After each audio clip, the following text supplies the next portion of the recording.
you started out overexposed and corrected. Oh, yeah. So you're new. You want to get a camera. Man, you don't know the history. And let me tell you, I'm not going to be the one that's going to tell you everything. I'm just going to tell you a little bit. We started with 4K, 30 frames per second, with very little image stabilization. We had the best digital stabilization, and you bounce all over the road, right? And then we went up to 4K, 60 frames per second, and then finally somebody comes out with, hyper smooth and then rock steady and flow state, and here we are with some free image stabilization as well, and it's real steady. Now you got to pay $100 for it, but flow state is free only if you have the camera. And yeah, Sony came out with theirs, and I forgot a Catalyst browser. And let me tell you, a lot of good stuff. Right, so here we are with the best stabilization in the world, and you got some good cameras on the market. So now, which one do you get? Do you go get an Insta? Do you go get a DJI? Do you go get a GoPro? Those are the three on the market today. You can watch anyone who you like the day the camera comes out. Don't get sold, people. Don't get sold. You want to watch real people's video. I'm not saying to watch mine. You want to check prices out. So do you get one that's $549, $449, $399?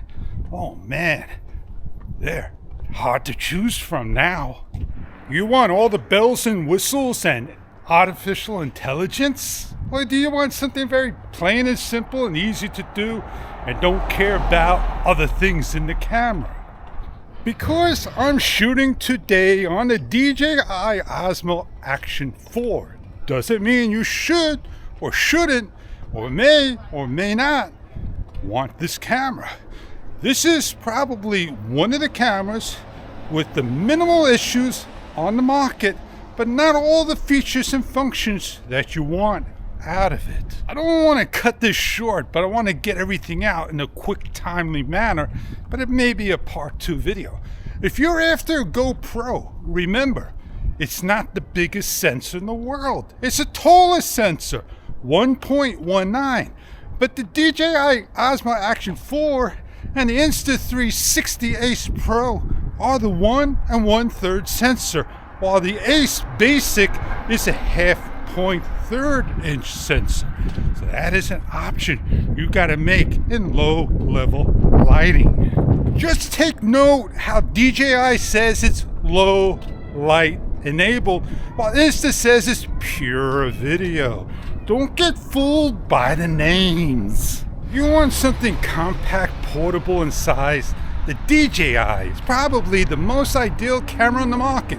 It's smaller than the Insta, it's smaller than the GoPro, but it's bigger, better, and better, I think. And that's the one I think you should go for.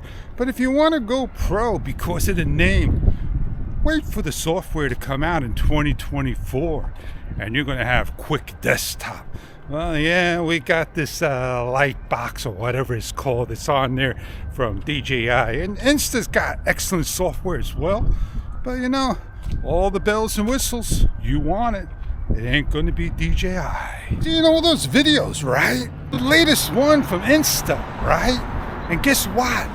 Somebody gave them double the cameras so they could share the fun and tell you which one is the best.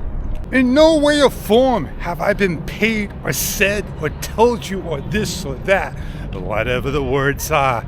That's right, I made this with my own money, and I got it with my own money, and I'm doing a good job with my own money, and I hope you can enjoy the camera talk I shared with you.